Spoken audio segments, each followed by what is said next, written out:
Hello everyone. Today our topic of discussion is climate change, a reality or a myth. In recent years, global warming and climate change have been the subject of great deal of political controversy, especially in the US and in fact in all the countries. But as the science become clear and consensus grows impossible to ignore, debate is moving away from whether humans are causing warming or toward questions about how best to respond. So, today, under this topic, we will be discussing the following topics: climate, global warming, how do we know about climate change, the causes of climate change, effects of climate change, and what is the conclusion that we can draw from this. Now, see, the science is settled. 97% of climate scientists agree that human activity is driving a climate crisis all across the earth. We know it's happening and we know why. Carbon pollution from fossil fuels is warming our planet and throwing natural systems out of balance. You don't have to look far to see the results. Hotter temperatures, stronger storms, rising seas, and so much more threatening the health of our families and the future we pass on to generations to come. So, firstly, just see, climate change is one of the most pervasive and threatening issues of our time with far reaching impacts in the 21st century. Climate change occurs when changes in Earth's climate system result in new weather patterns that last for at least a few decades and maybe for a million of years. Climate change is expected to have unprecedented implications on where people can settle, grow food, build cities, and rely on functioning ecosystems for the services they provide. So, in many places, temperature changes and sea level rise are already putting ecosystems under stress and affecting human well being. Now, talking about climate system, it is comprised of 5 interacting parts. Number 1 is your atmosphere, hydrosphere, cryosphere, biosphere, lithosphere, crust. Lithosphere is basically your crust and upper mantle. Now talking about atmosphere. See, the atmosphere, it means vapor, meaning ball. Sphere means a ball. It is a layer of a set of layers of gases surrounding the planet or other material body that is held in place by gravity of that body. An atmosphere is more likely to be retained if the gravity it is subject to is high and the temperature of the atmosphere is low. So, talking about the atmosphere of Earth, it is composed of nitrogen, oxygen, argon, carbon dioxide, and other gases in trace amounts.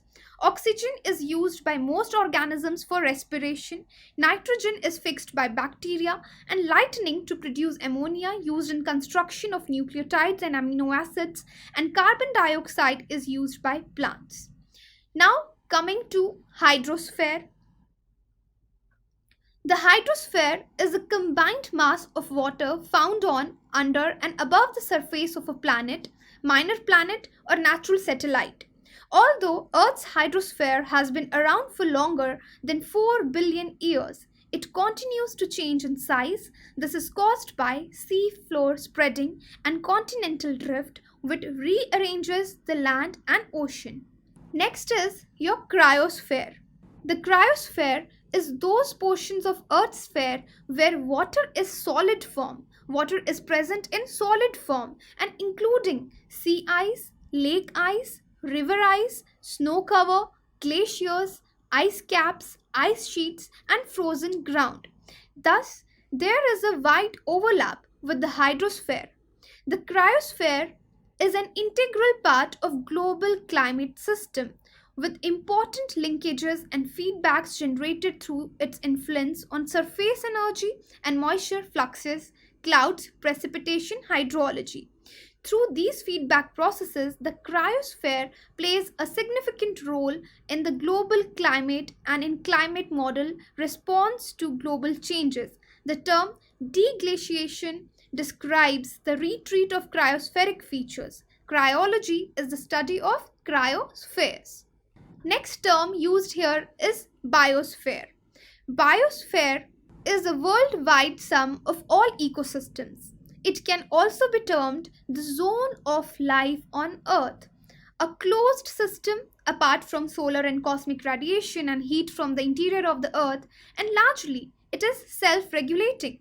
By the most general biophysiological definition, the biosphere is a global ecological system integrating all living beings and their relationships, including their interaction with the elements of the lithosphere, geosphere, hydrosphere, and atmosphere. And the last term used here is lithosphere. A lithosphere is a rigid outermost shell of a terrestrial type planet or natural satellite. It is defined by its rigid mechanical properties on Earth. It is composed of the crust and the portion of the upper mantle that behaves elastically on the time scales of thousands of years or greater. The outermost shell of rocky planet, the crust, is defined on the basis of its chemistry and mineralogy. Now we will talk about what is climate or what is climate system. See, climate is defined as the average state of every day's weather condition over a period of 30 years.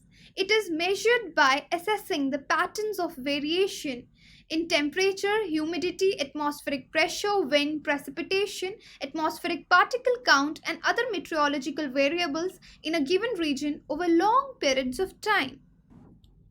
The climate system receives nearly all of its energy from the sun, with a relatively tiny amount from Earth's interior. The climate system also gives off energy to outer space. The balance of incoming and outgoing energy and the passage of energy through the climate system determines energy's budget, that is, Earth's energy budget. When the incoming energy is greater than the outgoing energy, Earth's energy budget is positive and the climate system is warming. If more energy goes out, the energy budget is negative and Earth experiences cooling. As this energy moves through Earth's climate system, it creates Earth's weather, and long-term averages of weather are called climate. So, the two terms, climate and weather, they are different. I repeat again, as the energy moves from Earth's climate system, it creates Earth's weather, and long-term averages of weather are called climate.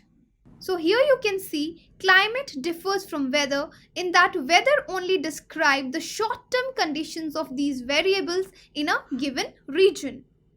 Now see, human activities can also change Earth's climate and are presently driving climate change through global warming. There is no general agreement in scientific media or policy documents as to the precise term to be used to refer to anthropogenic forced change. Either global warming or climate change may be used. Global warming is a long-term rise in the average temperature of Earth's climate system, an aspect of climate changes shown by temperature measurements and by multiple effects of warming. Through earlier geological periods, they have also experienced episodes of warming. The term commonly refers to the observed and continuing increase in average air and ocean temperatures since 1900 caused mainly by emissions of greenhouse gases in the modern industrial economy.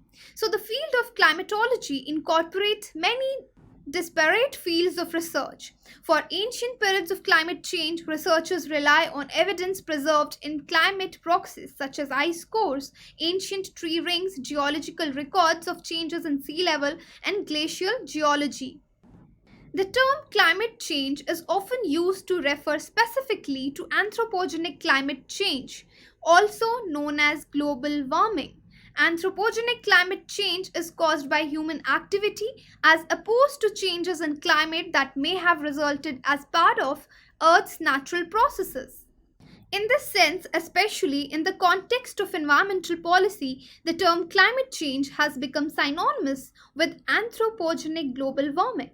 Within scientific journals, global warming refers to surface temperature increase, while climate change includes global warming and everything else that increasing greenhouse gas levels affect.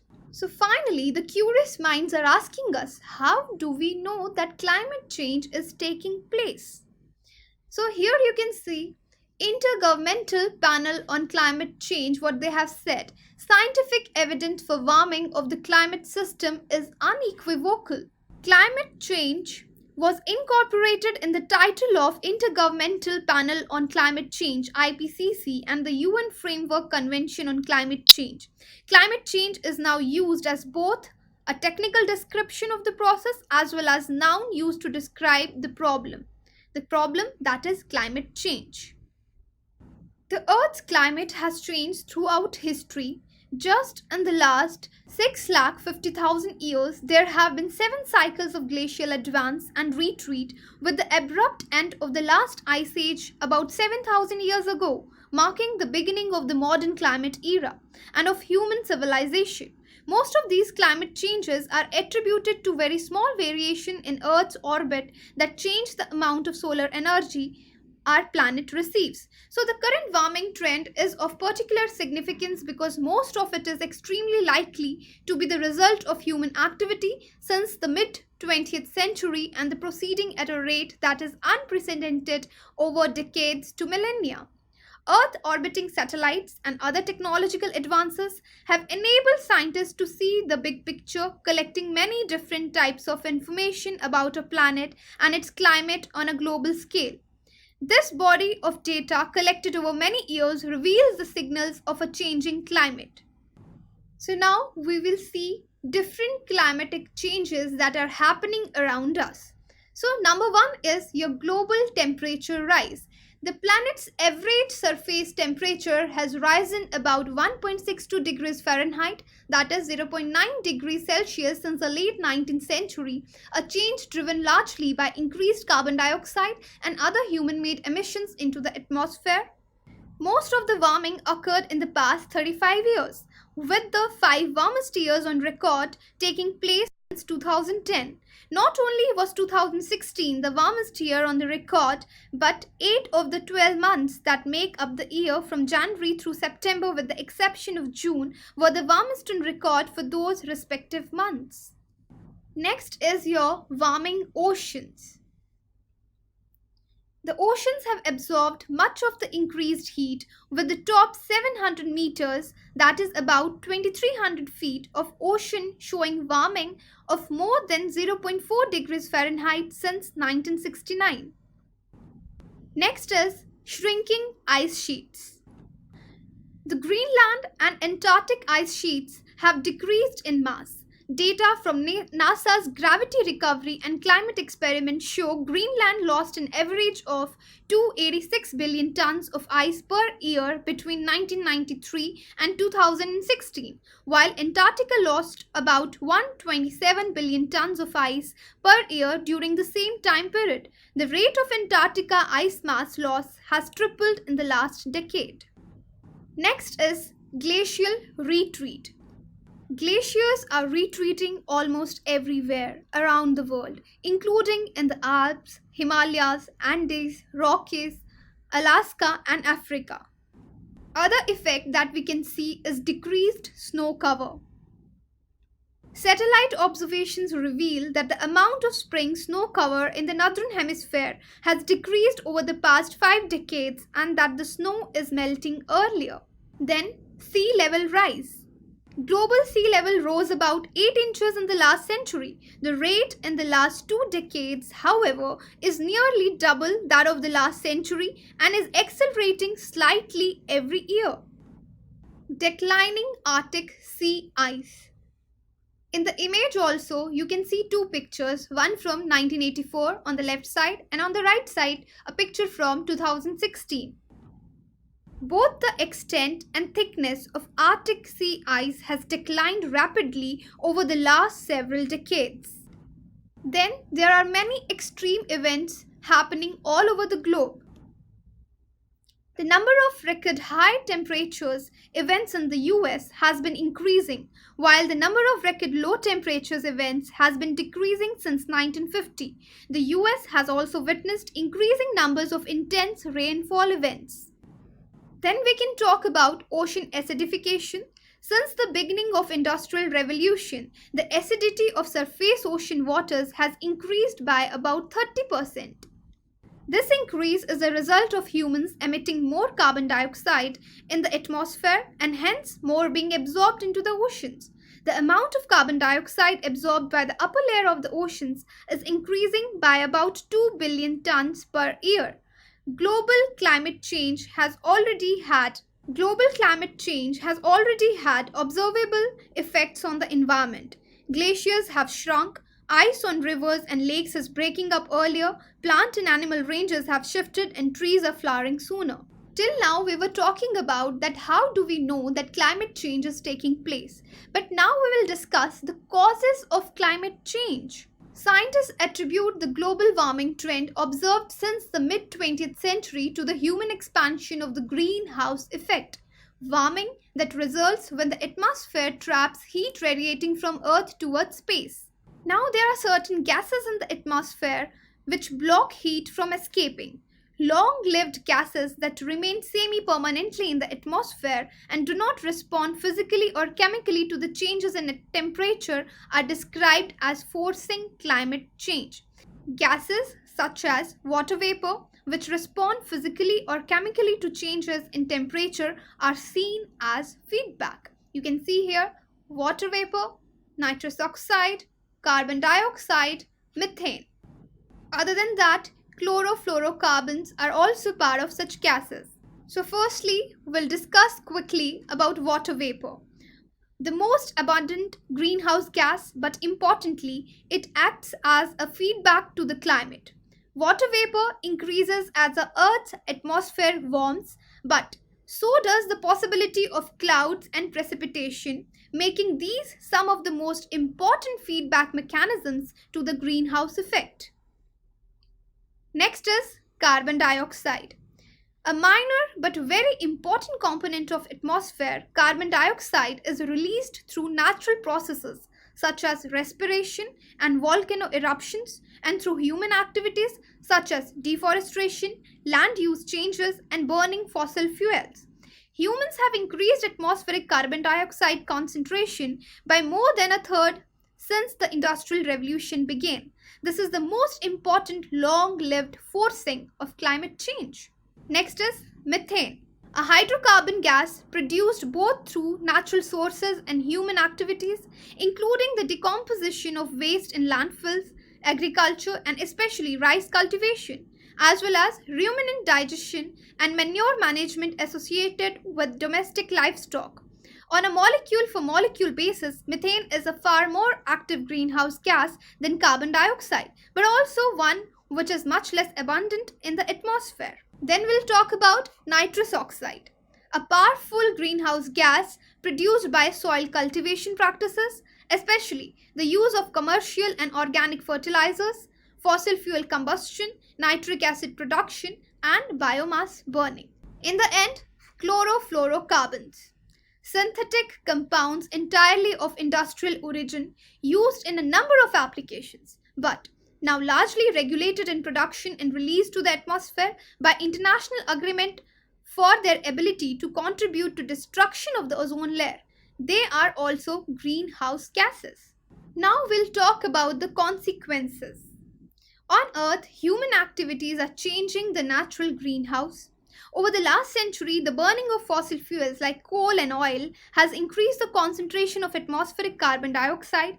This happens because the coal or oil burning process combines carbon with oxygen in the air to make carbon dioxide. To a lesser extent, the clearing of land for agriculture, industry, and other human activities has increased concentrations of greenhouse gases. So, the consequences of changing the natural atmospheric greenhouse gases are difficult to predict, but certain effects seem likely. On average, Earth will become warmer. Some regions may welcome warmer temperatures, but others may not. Warmer conditions will probably lead to more evaporation and precipitation overall, but individual regions will vary, some becoming wetter and others drier. A stronger greenhouse effect will warm the oceans and partially melt glaciers and other ice, increasing sea level. Ocean water also will expand if it warms, contributing further to the sea level rise. Meanwhile, some crops and other plants may respond favorably to increased atmospheric carbon dioxide, growing more vigorously and using water more efficiently. At the same time, higher temperatures and shifting climate patterns may change the areas where crops grow best and affect the makeup for natural plant communities. And one more important cause, or you can say the most important cause, is the role of human activity. In the fifth assessment report, the Intergovernmental Panel on Climate Change, a group of 1,300 independent scientific experts from countries all over the world under the auspices of the United Nations, concluded there's more than 95% probability that human activities over the past 50 years have warmed our planet. The industrial activities that our modern civilization depends upon have raised atmospheric carbon dioxide levels from 280 parts per million to 400 parts per million in the last 150 years. The panel also concluded there's better than 95% probability that human-produced greenhouse gases such as carbon dioxide, methane, and nitrous oxide have caused much of the observed increase in Earth's temperature over the past 50 years. Till now, we have talked about the causes of climatic change and how do we know that climate change is taking place. Now we'll talk about effects of climate change. Effects that scientists had predicted in the past would result from global climate change are now occurring also. Taken as whole, the range of published evidence indicates that the net damage cost of climate change are likely to be significant and to increase over time. This is said by Intergovernmental Panel on Climate Change. Global climate change has already had observable effects on the environment. Glaciers have shrunk, ice on rivers and lakes is breaking up earlier, plant and animal ranges have shifted, and trees are flowering soon. Effects that scientists had predicted in the past would result from global climate change are now occurring. Scientists have high confidence that global temperatures will continue to rise for decades to come, largely due to greenhouse gases produced by human activities. According to the IPCC, the extent of climate change effects on individual regions will vary over time and with the ability of different societal and environmental systems to mitigate or adapt to change. So now we'll talk about the future effects. Some of the long-term effects of global climate change in the US, according to the third and fourth National Climate Assessment reports, we'll discuss. Change will continue through the century and beyond. Global climate is projected to continue to change over the century. The magnitude of climate change beyond the next few decades depends primarily on the amount of heat-trapping gases emitted globally and how sensitive the Earth's climate is to those emissions. And even the temperatures will continue to rise. Because human-induced warming is superimposed on a naturally varying climate, and the temperature rise has not been and will not be uniform or smooth across the country or over time. Frost-free season will lengthen. The length of the frost-free season has been increasing nationally since 1980s, with the largest increases occurring in the western US affecting ecosystems and agriculture. Across the United States, the growing season is projected to continue to lengthen. In a future in which heat-trapping gas emissions continue to grow, increases of a month or more of the lengths of frost-free and growing seasons are projected across most of the US by the end of the century, and will slightly smaller increases in the northern Great Plains. The largest increases in the frost-free season are projected from the western US. Changes in the precipitation patterns, be it rain, freezing rain, sleet or snow. Average US precipitation has increased since 1900, but some areas have had increases greater than national average, and some areas have had decreases. More winter and spring precipitation is projected for the northern United States and less for southwest over the century. Projections of future climate over the US suggest that recent trend towards increased heavy precipitation events will continue. This trend is projected to occur even in the regions where total precipitation is expected to decrease, such as southwest. The world will see more droughts and heat waves. Droughts in Droughts everywhere are projected to become more intense and cold waves less intense everywhere. Summer temperatures are projected to continue rising, and a reduction of soil moisture, which exacerbates heat waves, is projected for much of the areas. By the end of the century, what have been once in 20-year extreme heat days, one-day events, are projected to occur every 2 or 3 years over most of the world. Hurricanes will become stronger and more intense. The intensity, frequency, and duration of North Atlantic hurricanes, as well as the frequency of the strongest Category 4 and 5 hurricanes, have all increased since early 1980s. The relative contributions of human and natural causes to these increases are still uncertain. Hurricane-associated storm intensity and rainfall rates are projected to increase as the climate continues to warm. Sea level will rise 1 to 4 feet by 2100. Global sea level has risen by about 8 inches since reliable record keeping began in 1880. It is projected to rise another 1 to 4 feet by 2100. This is the result of added water from melting land ice and the expansion of sea water as it warms. In the next several decades, storm surges and high tides could combine with sea level rise and land subsidence to further increase flooding in many regions. Sea level rise will continue past 2100 because the oceans take a very long time to respond to warmer conditions at the Earth's surface. Ocean waters will therefore continue to warm, and sea level will continue to rise for many centuries at rates equal to or higher than those of the current century. And even Arctic likely to become ice-free. The Arctic Ocean is expected to become essentially ice-free in summer before mid-century. So now facts about climate change are 100% true that we have discussed so far, no matter what people are saying around you. So climate change is real and man-made, and there is overwhelming scientific consensus that this is true. Human-produced pollution is causing climate change that is dangerous now and will become much more dangerous in the future if we do not act.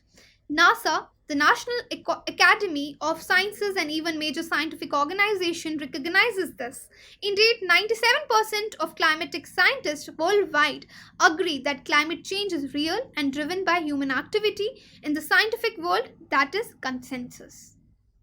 Next, all major climate change reports are thoroughly searched and based on the most accurate, up-to-date science. For example, the National Climate Assessment Report was developed and written by NASA and the Department of Defense and experts at 10 other agencies. It was based on the most up-to-date scientific literature and matches conclusions of thousands of other scientists around the world. Climate change studies are transparent.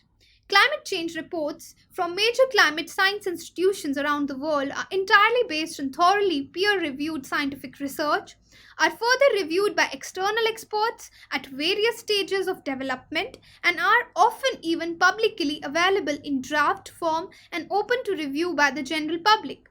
For example, NCERT reports development was open for review at every step. Addressing climate change will strengthen the economy. Working to stop climate change can drive economic growth, while unchecked climate change is expected to have dire economic consequences. For example, Citibank estimates the cost of unchecked climate change at more than $40 trillion by 2016.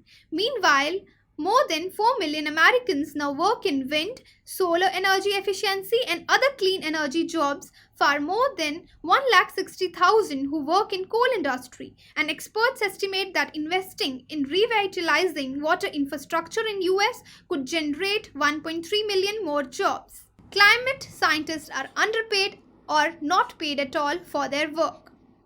Scientists often volunteer their time to write climate change reports. For example, the authors of NCERT report did not receive compensation for writing the report, and academics who are usually tasked with writing climate reports such as earth science and environmental studies professors generally make less than their peers in the humanities or social sciences. So, they are not manipulating the climatic change. Federal climate change reports are credible because they are written by scientists and not the politicians. And moreover, the climate change reports consider a wide range of possible future scenarios. Major climate change assessments from reputable scientific institutions such as US government's National Climate Assessment and the United Nations Intergovernmental Panel on Climate Change Special Report on different levels of warming consider a wide range of future conditions, from use of advanced technologies that remove carbon dioxide from the atmosphere to escalating emissions from the absence of climate actions. So now we can conclude that climate change is not a myth, it is a reality, and I will show you some of the images of change here on the NASA's website. Now see, this is the campfire Northern California. This is in 2018 and now this is how it looked. So this is October 7, the earlier picture, and now you can see November 8, 2018 picture. This is the campfire, Northern California. This is about Woolsey Fire, Southern California. This is the first picture from the satellite. And now you can see the damage. It is quite greener, which has turned into brown. This is about Great Pine Tear Fire, Tasmania. The first picture and the second picture after the fire. Here you can see about flooding in Iowa. So first picture, and after flooding it became like this. So this is all happening because of anthropogenic activities. Flooding along Mississippi River. First picture, this is a natural one, and after flooding it is like this. So all these things, the changes you are watching here in the pictures, is contributing towards climatic change. So here it is about Hawaii Island, which is disappearing. Almost disappeared. So this is the first picture and this is the second. Here you can see the disappearance. Again, the first picture and the second picture. It's the changeable Padma River in Bangladesh. Earlier you can see the roots. And now it is like this. It is about the heat wave which has turned Europe brown. So this is the first picture, the green picture, and this is the brown Europe. So this is about a glacier loss in New Guinea. Now this is the first picture. Here you can see the glacier which is lost now. So now in the comment box you can tell me, do you think climate change is a myth or reality? Thank you.